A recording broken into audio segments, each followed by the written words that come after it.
Welcome friends to another 40k video. Today we look at the Emperor's Golden Throne. It's said he found it during the Unification War on Terra, and that its creation goes back to the Dark Age of technology. It was buried in ruins when it was found. The throne basically amplifies your psychic abilities. The idea behind the Webway project was it would stop humanity needing to use the warp and exposing themselves to the dangers there, and would bind the Empire together. Unlike the warp, you will be able to travel to every planet in the Imperium in moments. Imagine the speed of trade and lightning strikes this could have given the Imperium. This would also remove the need for navigators and astropaths, again reducing humanity's exposure to the warp. The throne itself is a bulky chair that is above mechanized doors that are made from a gold alloy and serves as the way into the webway. Cables, wires and conduits create a link between the chair and the webway portal. So the humans have built a webway of their own that links to the actual webway so that they can go and use that. It was intended that the human built part would be protected by the power of the Emperor when he sits on the throne. The Eldari webway has its own protections, so it wouldn't need this. The Emperor kept the building of the throne from everyone due to the power imbalance it would create in the Imperium's organizations, but he did explain this eventually. At the time, the Imperial section of the webway needed the Master of Mankind to constantly give off his psychic energy to stop warp entities invading it. Magnus the Red naively tried to warn the Emperor of a plot against him, basically the betrayal of Horus, and in doing so he used a powerful sorcerous ritual to reach his father. This blew a hole in the psychic shielding of the webway, so the warp creatures there could enter, and a battle was fought to stop the creatures reaching Terra. And so now, due to Magnus, the Emperor must give much of his energy to keep the webway gate closed. No other loyal man could do this task, except one.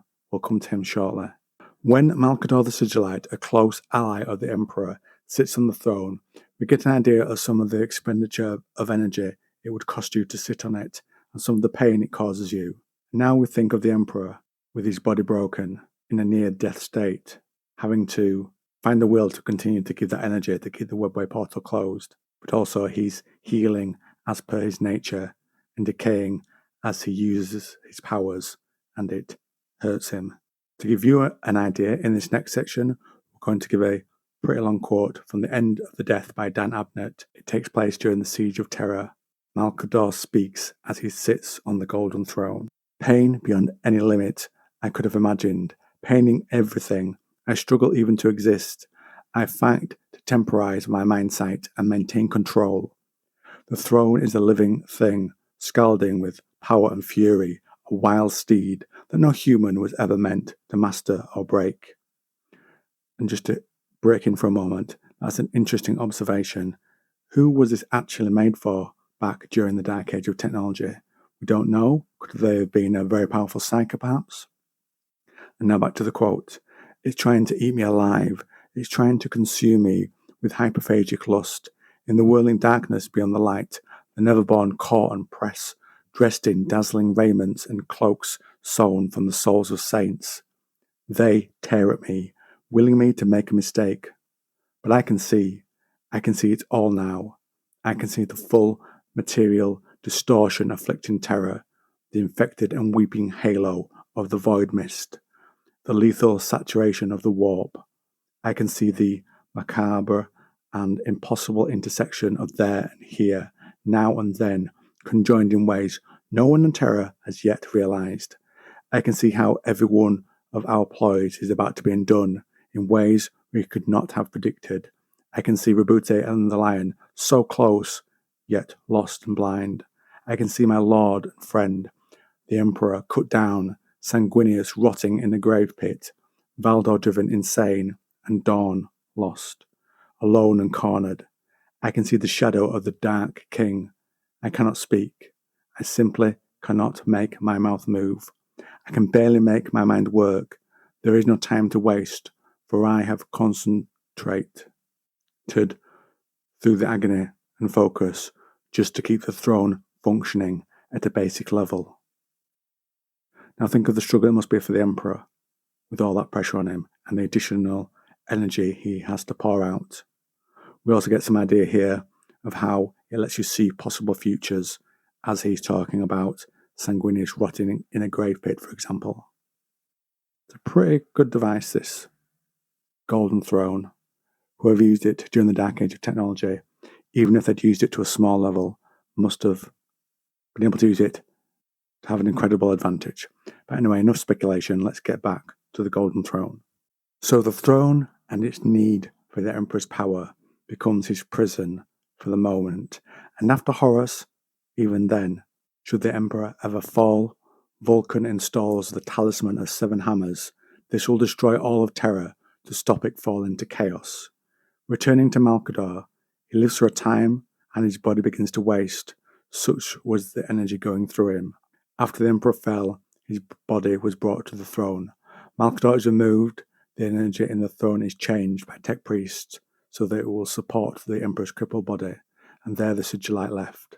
So we can speculate, unless the soul is destroyed, it's possible all of the Perpetuals' souls are actually somewhere in the warp. But Malkador, with his last moment, gives some of his life essence or heals the Emperor to keep him alive, and then the corpse Emperor was placed on his prison, on his throne. I'd like to address one moment, the tech priests being able to change a device from the Dark Age of technology. That doesn't make a lot of sense to me. I know they may be more capable here than with their stilted thought in M40, where they can only really repair devices, but not come up with their own, unless you're Belisarius Call. But I can't help but think to change the machine's purpose or add to it, from opening the webway to also giving life support, are things outside of their grasp. Do you think so? Let me know. So what I can take is that the throne had some function on this level already, some failsafe perhaps within it to keep the device going by whoever used it in the Dark Age of technology, so that it could keep going with the task being given to it, to keep alive the psyche that is running it.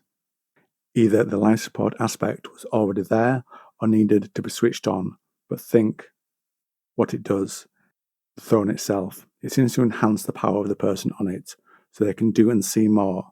We know the power running through it kills Malkador, and may do the same to the Emperor, in terms of the power flooding through him, but his perpetual nature counters this, and so he remains in a half-dead state, his body broken, his soul free, his soul anchored and able to reach out into the wider Imperium, speak to his servants and keep the wheels of his sinking empire afloat. Perhaps the psychic energy in the throne has some healing aspect as well, and that aids him. That is, the life support aspect, just speculation, but a fun rabbit hole nonetheless. So I'm saying basically the tech priests, I feel, are more capable of activating something already there than changing the nature of the device. Part of his duty on the throne, as well as keeping the webway portal closed and acting as a guiding hand, a source of aid wherever he can to his loyal servants across the Imperium, he must also keep the beacon of the Astronomicon shining to guide humanity's ships in the warp. In the end and the death, it's spoken of that the Emperor needs a sacrifice, but for the moment Vulcan says that option will be a last resort. But we know over time the hunger of the throne increases. How it started in M40 now consists of black ships scouring across the Imperium, bringing psychers, sacrifices to the throne to bolster the Emperor's efforts in terms of all the tasks he must perform. I assume using their psychic energy to help power the throne indicates it's not working as well as it once was, perhaps, or perhaps the output is greater. This also contributes towards the Astronomicon. In addition, there is the power he has gained since his interment from the collective faith in humanity of the Emperor. So let's dig into the subject of the Astronomicon a little more at this point.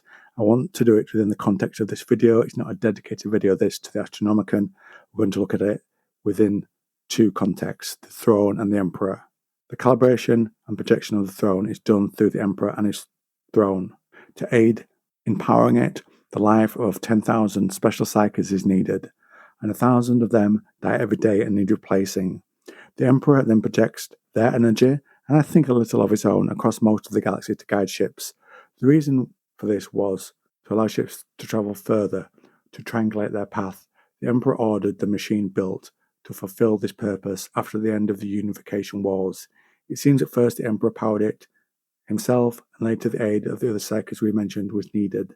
This was set up when the Emperor needed to focus on the Webway project, and so wanted that help. But at the time it was set up as a temporary measure, but became constant measure after the Emperor's injuries at the hand of Horus. And on that note, I will end today's video.